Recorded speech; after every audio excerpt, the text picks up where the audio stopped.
Kalau syaitan yang masuk ke dalam tubuh manusia, sering mengganggu pikiran atau was-was atau membuat takut dan seterusnya, ini harus diruqyah atau seperti apa? Jadi kita bahas dulu satu persatu ya.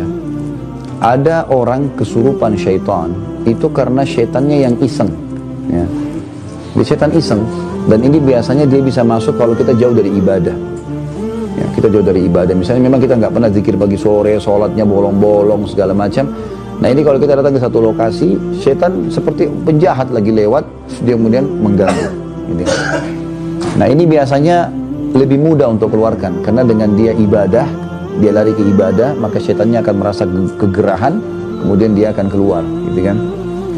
Yang kedua, syaitan juga bisa masuk kalau dia marah, karena ada perbuatan kita yang membuat dia marah, seperti misal kasus, kita kan dianjurkan untuk tidak menyiram air panas atau kencing sembarangan di tempat kosong, kecuali sudah baca Bismillah atau isti'adzah, a'udzubillahi minasyaitonirrajim, gitu kan.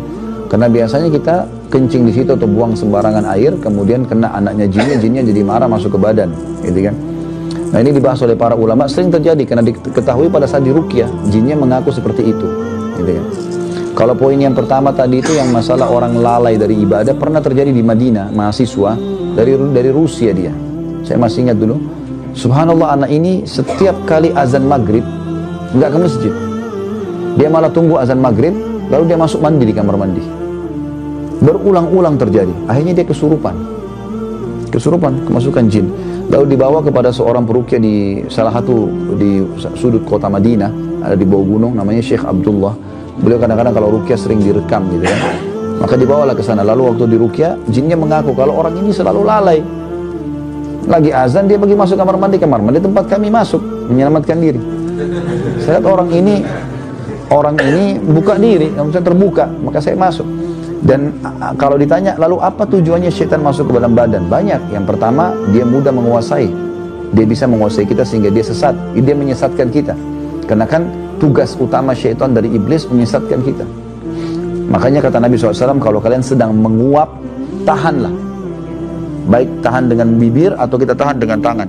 Karena kalau dia buka, maka syaitan akan masuk ke dalam tubuhnya dan menguasainya. Jadi bisa menguasai sebenarnya gitu kan. Apalagi kalau lagi sholat.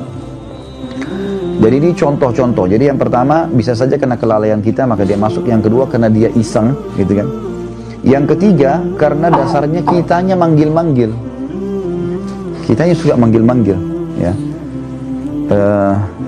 Ini biasanya orang yang kayak semua kasih sesajen di gunung-gunung, di gua, di lautan, lalu dia panggil-panggil wahai penjaga gua, apalah penjaga gunung, panggil-panggil namanya. Nah ini biasa kena panggil-panggil nanti dia bisa kesurupan.